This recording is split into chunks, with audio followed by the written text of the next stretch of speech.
Look at the picture. See the skull. Visible Frankenstein controls. The Brain Thoughts broadcasting radio. The Frankenstein earphone radio. The latest new skull reforming to contain all Frankenstein controls. All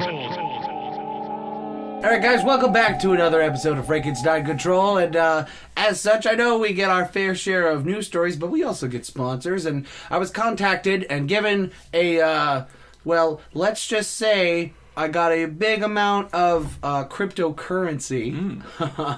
It's going to be big. Was it through BitConnect? It was through BitConnect. They said Dogecoin is getting big. And so this, our contributor this week, our sponsor, sent me a great deal of Dogecoins to read this off for them. It is a testimonial for Ernest Borgnine's Museum of Boogers. I've been asked to read this testimonial from the owner of the establishment, one Philip Sports, who inherited the museum after Mr. Borgnine's passing in 2012. He's excited about getting the word out, so here goes, everyone. Mr. Sports writes, Ernest Borgnine's Museum of Boogers. Have you? Yes, thank you. Thank the boogers. Oog that boog. Boogum your woogum and feel the Borg from deep in the boog. Frankly, I'm scared. That isn't my opinion, that's part of the testimonial.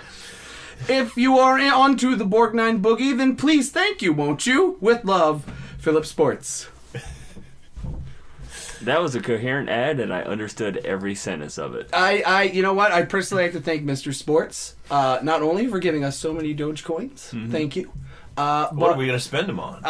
Well, that's the thing. The point was actually, I read later in the fine print, we can only spend the Dogecoins on admission to Ernest Borgnine's Museum of Boogers. So, okay. That's, hey guys, welcome to our very first... And certainly not the last episode of Frankenstein Control, hosted entirely within the Ernest Borgnine Boogie Museum. Hello and welcome, thank you. I don't want to touch anything. It's not for the reasons you think. Well, it is for the reasons you think. It's just, you're thinking, oh, there's boogers everywhere. That's got to be gross as hell. While that's true, there's not just straight, just openly displayed boogs on the wall and on stuff here. As I understand it, the furniture and other common items are very cleverly sculpted, apparently, out of boogers. Oh, God. I do not... So, like, the benches and... Yeah. You're actually right. The chairs we're sitting on and the table we're at is actually constructed out of boog. They're the same color. They used, very in-depth sculptors here to do this. Yeah, they painted the boogers table and chair color. The same people who make dollhouse furniture and miniatures for train sets, I think. I hope he paid them a lot, which is probably why the price of admission was so fucking expensive. Well, luckily it's free. Why do we have to pay for admission? Because it's contractually obligated. We can only spend it at the Book Museum.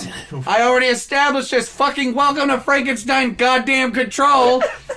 From Boogerland, I'm your number one nose goblin, Taylor Russell. To my left is Ada's ship. What is happening to you, Ada? I'm being stretched too thin. I'm a strand of snot from one nostril to a child's finger, just being stretched, testing its limits, until eventually it will snap. What happened? Oh, don't tell me what happens then, I'm scared. I just fall apart. Oh, okay. It's horrible for me and no one else. Well, it's also horrible for the man sitting in front of me, as always. Suppressing my gag reflex, I'm B-Rai, and I'm kind of thirsty. They do have a water cooler provided. It's clear and ostensibly made of plastic. I'm not inclined to trust anything in this place. Certainly not the cups that are also provided for receptacles for the water, which are green. They could have made them any color. They made them green. I don't know why the museum establishment chose to go with that color. Well, it fits the theme. I also certainly hope that that is in fact water in that cooler. There are other options on the table. Literally on the table. This table made of boogers. Welcome to Frankenstein Control. It's fucking disgusting. Oh! Now, are these all Ernest Borgnine's boogers, or are they just boogers he was particularly okay, fond look, of? I got a plaque Did you collect here. them over a lifetime? I got it. We got a significantly large plaque here. Okay. Oh, it is a large plaque. It's big. Is it made out of actual plaque? Like from your mouth? No. Well, they try to go. It's okay. It's fine. This is just like one of those little placards you buy at Hewlett Placard. Anyway, on this placard, we got a little history of the museum here. Says here that Ernest Borgnine, all the boogers within the museum are not Ernest Borgnine's. However, he was a fine connoisseur of boog-like objects. He took every opportunity to amass a vast collection of boog. Did he travel through the desert sands on camelback to find rare specimens? He went through the desert on a horse with no name, except the horse's name actually was just Booger. It was also a horse with no boogers. After Ernest Borgnine harvested them. Yes, it's over there. Right there, it says. I'm not looking where you're pointing because I don't need that when I see... I don't need that on the back of my eyelids. But it's shaped like a horse. I can live with that. Oh, it's March. What y'all been up to? Marching. Well, there were several marches over this past weekend. Did you go to any of them? I went to the March where we marched. No. I marched myself straight to my car and cried a bunch on my way to work. That's a good enough march for me. Hey, you and me, cry buddies. Well, I marched to a goddamn booger museum because that's what you told me we were doing today. Well, aren't you happy that at least you came? Because I didn't tell you it was a boog museum until you arrived in front of the place. I told you, be right. We're going to your favorite burnout factory. The Triangle Shirtwaist Fireplace? I responded. And I said the very same. Come on over. Boss Tweed's waiting for you. Patron saint of Frankenstein control. Upton Sinclair told horror stories of the Industrial Revolution where men worked 14, sometimes 18-hour days, and he once saw a man fall into a vat of molten boog. Honestly, I can't think of a more undignified way to go. Probably instantaneous, though. I mean, and like the machinery that cast boogers into booger ingots were... Bingits? Ingots of boog. No, they're bingits! The machinery needed small hands to clean out, so we often used child labor for that. Because they were good at picking boogs.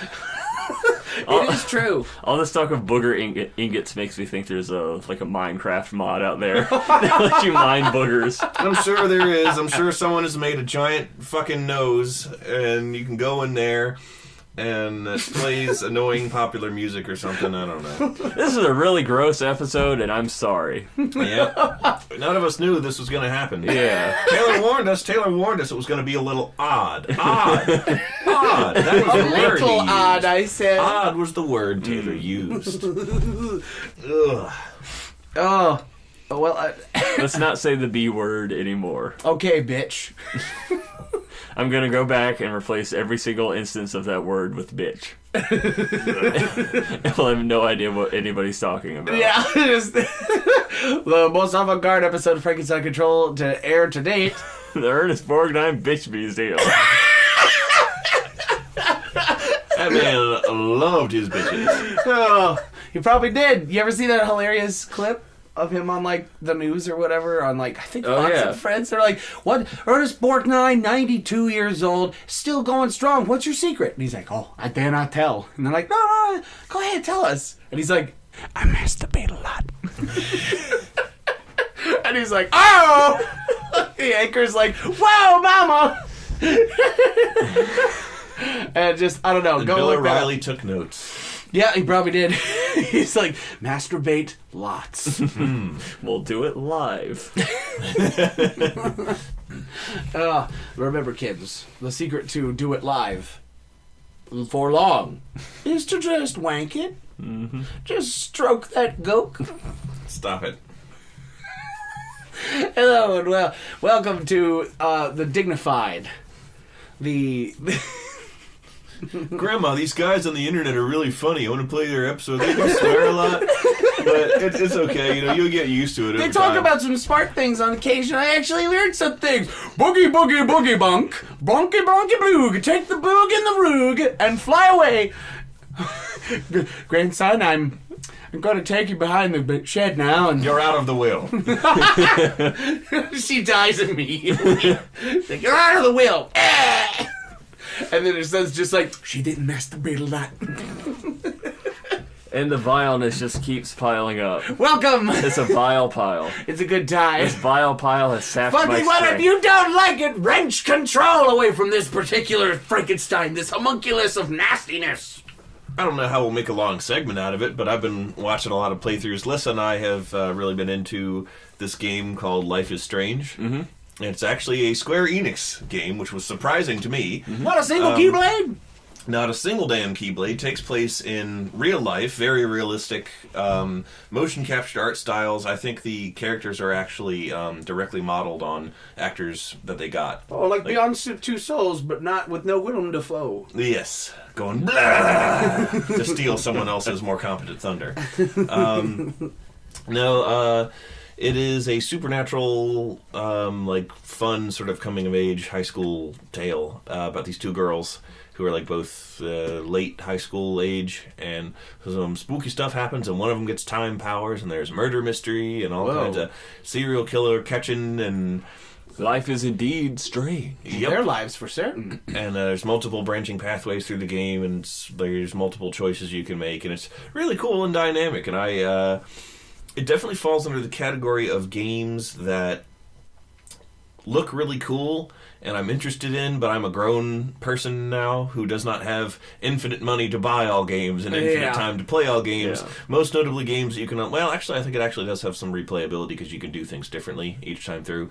But I would rather watch someone else play it. Yeah. While you play Skyrim. Exactly. For the billionth time. Exactly. I'm a werewolf now. This is just a statement. This isn't about Skyrim. You guys just a werewolf. Yes. He's lycanthropizing right now. I assumed one of you would ask me why I came as a lichen. I just thought you'd taken a liking to it. Well, I did. I like the taste of a warm meat.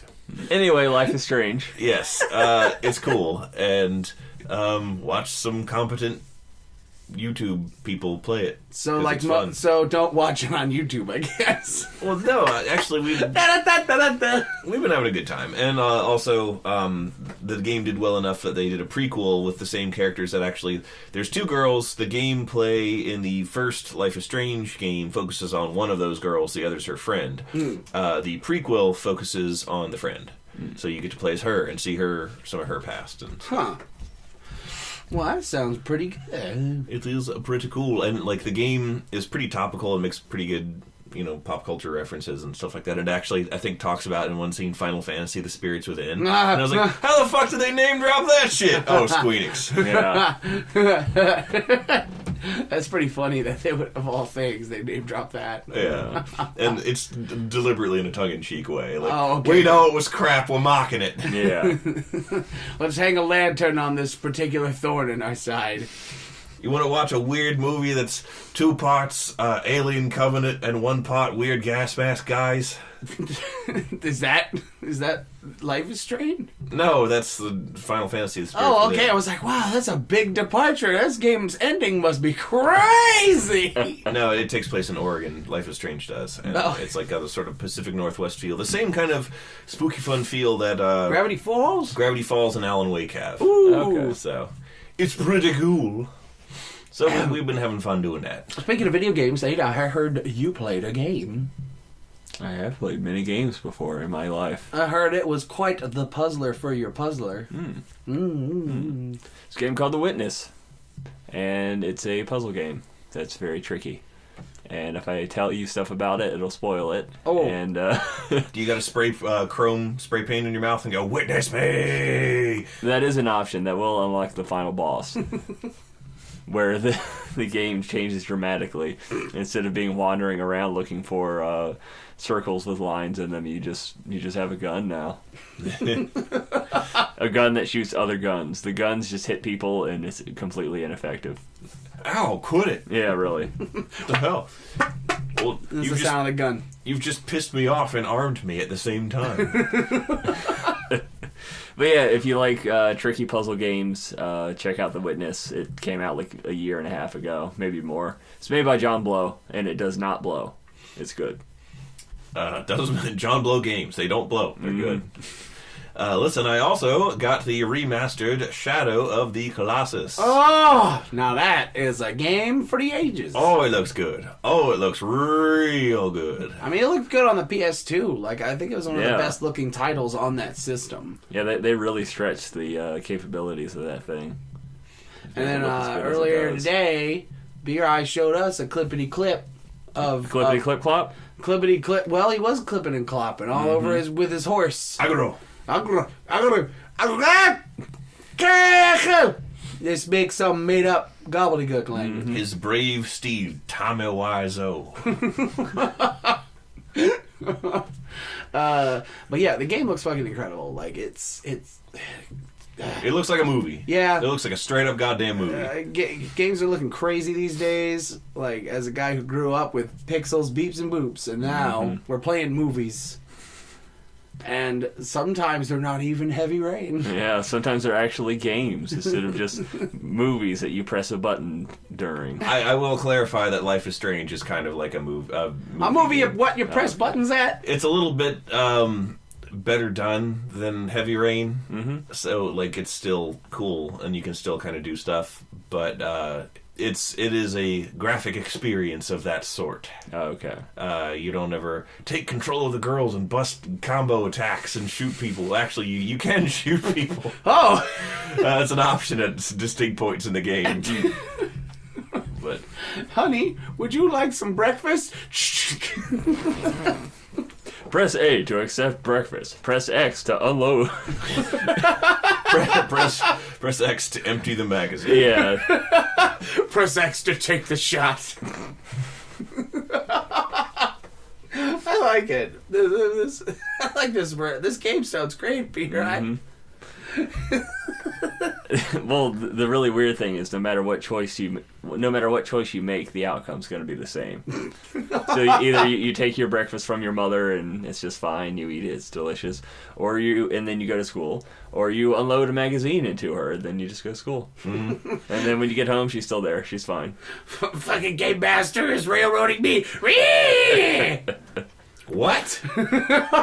It's a popular kind of meme in the tabletop community to railroading is when your DM, your dungeon master, when you're playing a tabletop game, sort of tries too hard to keep the story linear and kind of closed and basically For rein in horsing around. Yeah, and sort of takes it to the point where he's basically building a railroad for your characters to just ride on instead of giving your characters agency. And Free will is an illusion. I am a cruel god. And so, as every meme of this vein, it starts out with a valid, it's probably not a good idea to railroad your players like that. It's ill-advised and nobody likes it after a while. And then, but eventually it was just sort of hijacked by people to where just, even the slightest form of a DM going, all right, guys. So you find yourself in a dungeon. Stop railroading me! And it's always funny. I like going through RPGs and stuff that have a very well-defined story. Yeah. And then just thinking inside, fucking Tetsuya Nomura's railroading me right now. What if I want to go straight to Agrabah? And then go to Beauty and the Beastland? I have been playing a lot of Kingdom Hearts. Then no mystery there. Yeah. Do the abominable singing parts in the Under the Sea of the second game. Oh, you mean the best part? Hey, remember when we took a world that was fun and made it horrible? Made it just a big old watery butthole? We're going to make this level so bad that Haley Joel Osment's face will shrink when he thinks of the memories of having had to record this. No, B.R.I. His face doesn't shrink. It just never grew. He has the same child face he did, but his adult head expanded. Oh my god! His face didn't change to accommodate it. Yeah, the people at home, if you're not driving, if you're in a safe to Google position, fucking Google Haley Joel Osment now, and you'll see what we mean. It's terrifying. The poor guy. Yeah. I mean, he'll always be Sora, the wonderful best boy of Kingdom Hearts. He'll always have a job. But his face is funny looking. Sorry, Haley, I love you.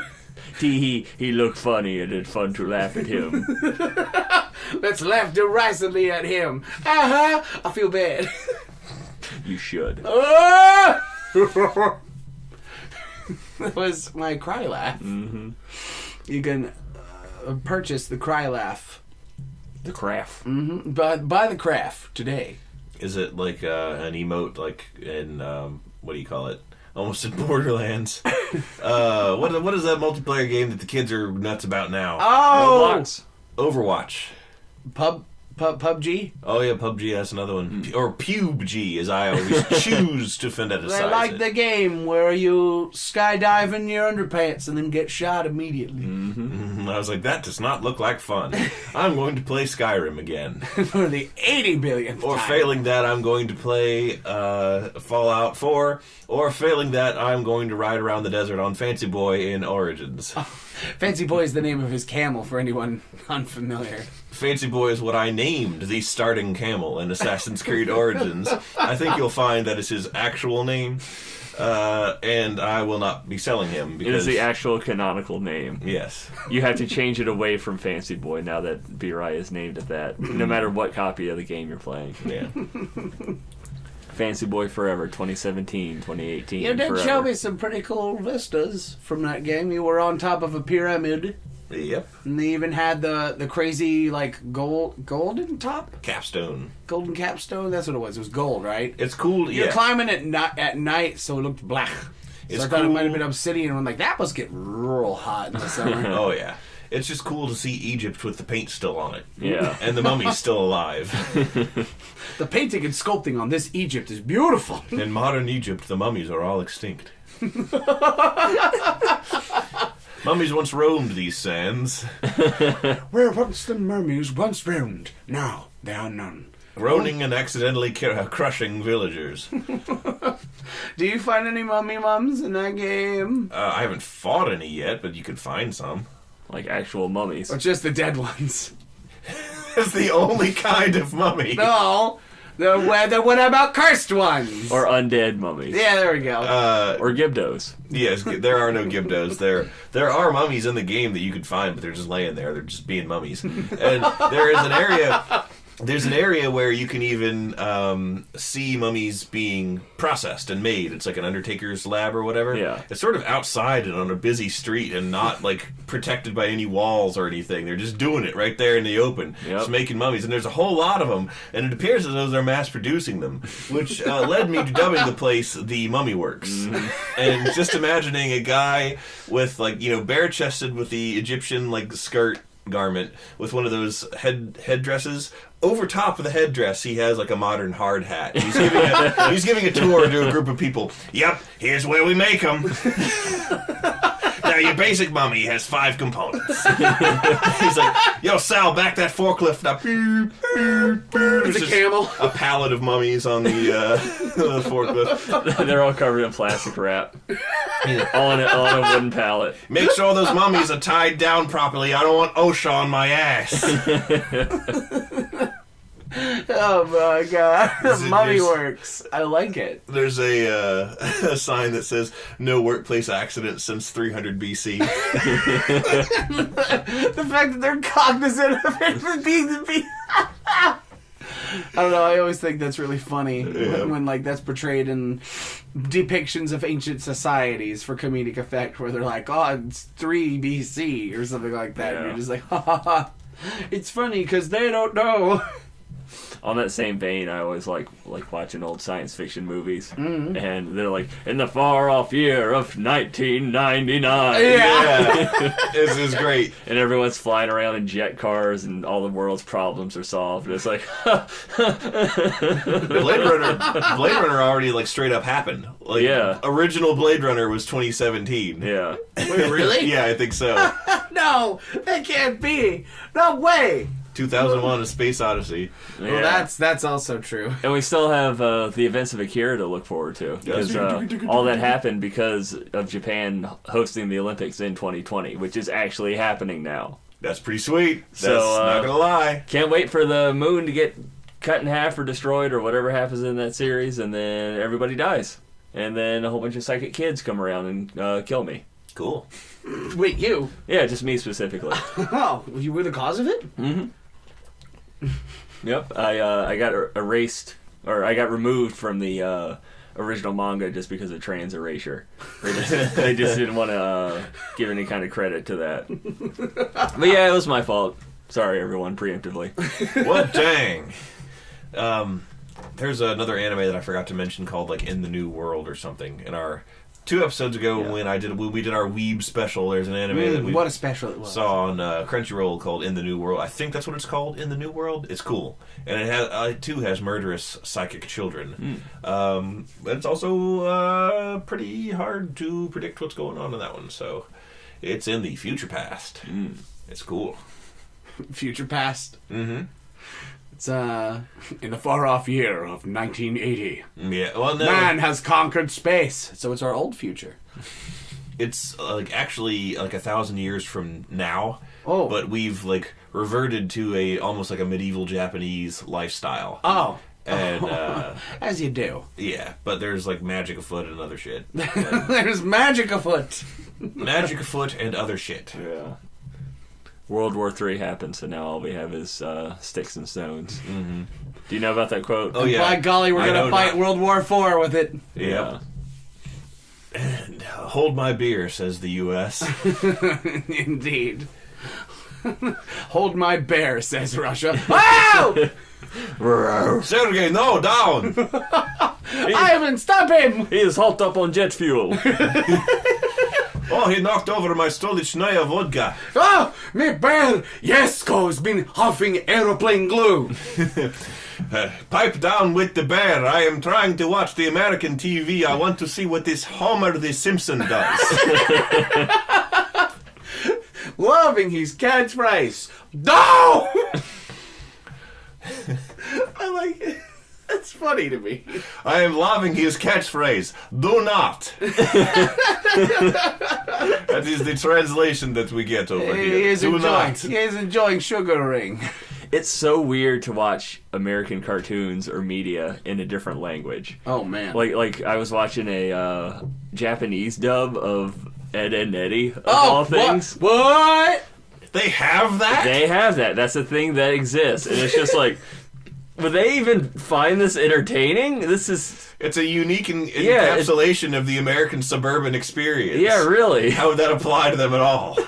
How would schoolgirl, I'm late for school, trotting to school with a toast in her mouth apply to us? We still watched it. We watched the card Captor Sacrobus. They know nothing of the endless hours of childhood leisure that show depicts. Oh no. It's true. What is this summer break you speak of? Yep. What is a break? What is... Surely you mean summer school. Yeah. Summer studies. Some are more work than regular. They know nothing of jawbreakers or scams. Mm-hmm. Sarah-san, I'm late for cram school. Dorku.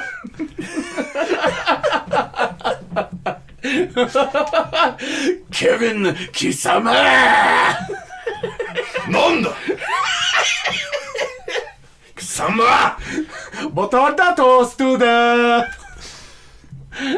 I'm sorry. I'm having a good old time. Oh, it's too funny. I want to watch that now. That sounds where did you see it? I think I found it on YouTube, just examples of it. Well, and shit. there are other cartoons that they're dubbing, so Adventure Time and Steven Universe. They have a more universal appeal, I would say. They even have a lot of anime influences that a Japanese audience could definitely pick up on and enjoy.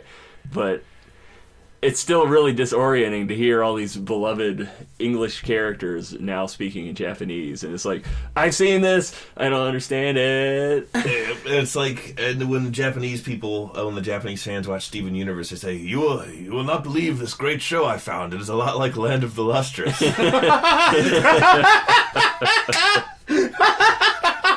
Very similar characters, but slightly different. Oh my god.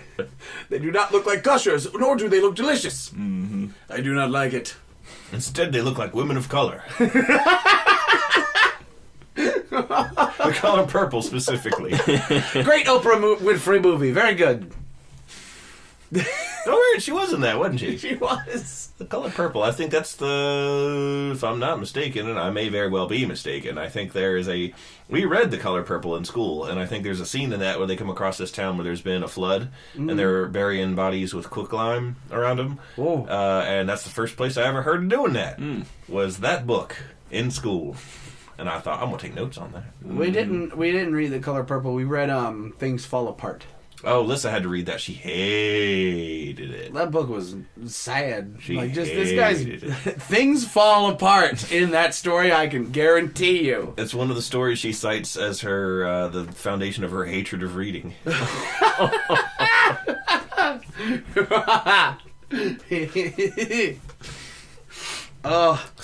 Some school administrator or administrators in the Northern Virginia area must have had just like a hard-on for foreign depressing books, and that's all they stacked your reading lists with. Yeah. Whereas we got fun shit. Well, occasionally. We got Great Gatsby. These kids aren't sad enough. Yep. We need to teach them about how awful their entire life could possibly be. Here's the immortal life of Henrietta Lacks. You kids are having too much mirthful youth. Here's Night by Elliot Wiesel. Oh, we read that one. Enjoy. That one was an enjoyable read. I mean, it was disturbing, but As most is. it was like, wow, I cannot trust other human beings because they are capable of things like this. Yeah. Better harden myself and have barely masked hostility. Surround yourself in knives so no one will ever try to touch you. I've already done that. And nobody ever touches you. That's my strategy. Except until now. Ada, I'm a little worried because we're still here in the Ernest Borgnine Booger Museum. I'm worried we may have transcended to a plane of Tartarus because you just cut yourself on my knife shoulder and boogers are coming out of your finger and not blood. Yeah, I was worried about that. Should we be concerned? Probably not. I forgot to tell you guys that the longer time you spend in the Booger Museum, the more you just shift into the booger plane. Oh, God. Yeah. Are we able to leave? Well, you could try, but the second that you leave the premises, you shift back into just normal boogers, and you just collapse onto the ground like a bunch of sticky Skittles. Taylor. Got him! Taylor, the portal out of the booger zone had better not just be a giant nostril. I knew it would be. I knew it's the nose. It is, isn't it? Oh, well, It's George Washington's nose on Mount Rushmore, isn't it? Yeah. you guys It's where got we've been me. the whole time. Ladies and gentlemen, thank you for tuning in to Frankenstein Control live at the at the Bernie Sanders Boogie Museum. Live at our most vile episode yet. I applaud you if you managed to stay here this long. Hey, and everyone. I'm sorry. Wait, hold on. Whoa, guys, this boog's too slippery out. I'm slipping out George Washington's nostril. He fell down the stairs like his teacher before him. Yeah, and I'm glad that neither of us made any attempt to save him because I don't want to talk about any more boogers. That's fine by me. Now even you know I am a menace. I hand you the secrets to save the entire human race and the entire universe.